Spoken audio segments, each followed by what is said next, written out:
Last night's match between Australia and Ghana ended in a draw, which means very different things for the two teams.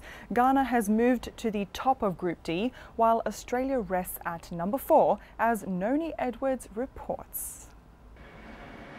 In the lead-up to yesterday's match in Rustenburg, the Australian Socceroos had everything to prove after their 4-0 loss to Germany in the first group match.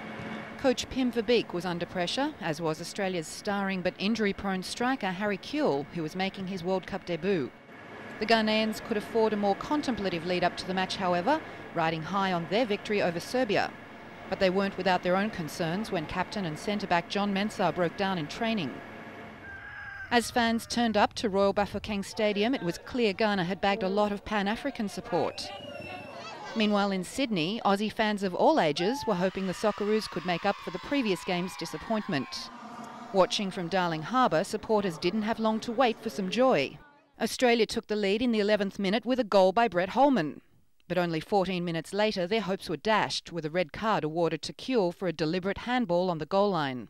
The resulting penalty, taken by Ghana's Asamoah Gyan, found its target and levelled the scores 1-1, cheering fans in Accra who celebrated the equaliser.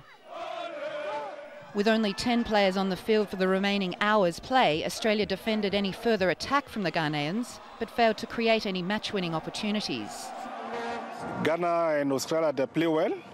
Unfortunately for Ghana, because I'm a Ghana supporter, unfortunately, really. We thought that today we're going to have our 6 points and go through.